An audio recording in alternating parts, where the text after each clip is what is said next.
آج ہم نہج البلاغہ کے ایک ایسے خطبے کی بات کریں گے جو ہے تو بہت مختصر، لیکن اس کا پیغام بہت گہرا ہے۔ یہ ہمیں سکھاتا ہے کہ قیادت، طاقت اور عمل کا اصل مطلب کیا ہے۔ تو یہ ہیں وہ الفاظ جو اس پورے تجزیے کی آپ کہہ لیں بنیاد ہیں۔ ذرا سوچیے اس پر، ایک طرف ہیں وہ جو صرف شور مچاتے ہیں اور دوسری طرف وہ جو عمل کر کے دکھاتے ہیں۔ یہ صرف خوبصورت الفاظ نہیں ہیں، نہیں، یہ قیادت اور حکمت کا ایک پورا فلسفہ ہے، اور آج ہم اسی کو سمجھنے کی کوشش کرنے والے ہیں۔ اچھا، تو یہ جو گہرا پیغام ہے نا، یہ لیا گیا ہے نہج البلاغہ کے خطبہ نمبر 9 سے۔ کمال کی بات یہ ہے کہ یہ خطبہ بہت ہی چھوٹا سا ہے، لیکن اتنا جامع ہے کہ دو بالکل الگ، بالکل مخالف فلسفوں کا فرق ہمیں سمجھا دیتا ہے۔ چلیں ذرا اس استعارے کو کھول کر دیکھتے ہیں۔ تو استعارے کا پہلا حصہ ہے رعد و برق، مطلب گرج اور بجلی کی چمک۔ خطبے میں یہ دشمن کی حکمت عملی کو ظاہر کرتا ہے۔ کیسی حکمت عملی؟ بھائی صرف اونچی آواز میں دھمکیاں دینا، بڑے بڑے کھوکھلے دعوے کرنا، ایک خوفناک ماحول بنا دینا۔ لیکن جب عمل کا وقت آتا ہے تو سب کچھ ہوا ہو جاتا ہے، ان کے پاس دکھانے کو کچھ نہیں ہوتا۔ اور بس یہی وہ بنیادی نقطہ ہے جہاں سے ٹکراؤ شروع ہوتا ہے۔ یہ جنگ صرف میدان جنگ میں نہیں لڑی جا رہی تھی، یہ دراصل دو نظریوں کی، دو سوچوں کی جنگ تھی۔ ایک طرف وہ تھے جو صرف الفاظ کی طاقت پر یقین رکھتے تھے، اور دوسری طرف وہ جن کے لیے عمل ہی سب کچھ تھا۔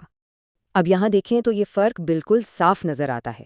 ایک طرف ہے دشمن کا نظریہ، یعنی صرف باتوں کے غازی جو بس گرجنے اور چمکنے کے لیے جانے جاتے ہیں، اور دوسری طرف ہے امیر المومنین کا نظریہ، عمل کی طاقت، یعنی بولنے سے پہلے کام کر کے دکھانا۔ تو بات سیدھی ہے، ایک طرف صرف شور شرابہ ہے اور دوسری طرف ٹھوس نتائج۔ لیکن سوال یہ ہے کہ یہ اتنے طاقتور الفاظ کہے کب گئے؟ ظاہر ہے یہ کسی عام صورتحال میں تو نہیں کہے گئے۔ ان کے پیچھے ایک بہت اہم تاریخی پس منظر ہے، ایک پورا کانٹیکسٹ ہے جو ان کے معنی کو اور بھی گہرا بنا دیتا ہے۔ تو قصہ یہ ہے کہ یہ خطبہ جنگ جمل کے موقع پر دیا گیا تھا۔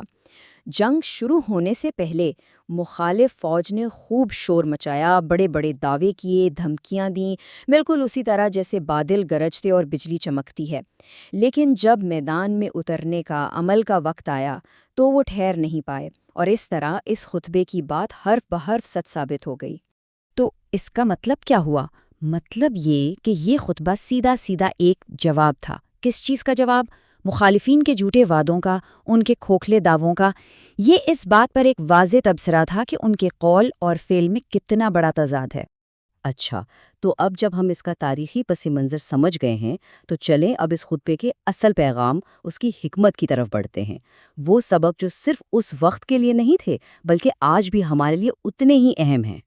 اس خطبے کا سارا نچوڑ، اس کا جوہر، اس کی تعلیمات میں ہے۔ یہ ہمیں کیا سکھاتا ہے؟ پہلی بات یہ کہ جھوٹ اور باطل کا شور صرف ایک دھوکہ ہے۔ دوسری بات یہ کہ اصل طاقت دھمکیوں میں نہیں بلکہ عمل میں ہے۔ اور سب سے اہم، یہ قیادت کا ایک سنہری اصول بتاتا ہے۔ لیڈر وہ نہیں جو بولتا زیادہ ہے، بلکہ وہ ہے جس کا کام بولتا ہے۔ اور ایک اور حیرت انگیز بات جانتے کیا ہے؟ اس کی لمبائی۔ نہج البلاغہ میں یہ صرف خطبہ نمبر 9 ہے، یعنی چند سطروں میں اتنی بڑی بات کہہ دی گئی ہے۔ یہ اس بات کا بہترین ثبوت ہے کہ گہرے پیغام دینے کے لیے لمبی چوڑی تقریروں کی ضرورت نہیں ہوتی۔ تو آخر میں یہ خطبہ ہمارے سامنے ایک بہت بنیادی سوال چھوڑ جاتا ہے۔ صدیاں بیت گئیں لیکن اس کا پیغام آج بھی اتنا ہی تازہ، اتنا ہی اہم ہے۔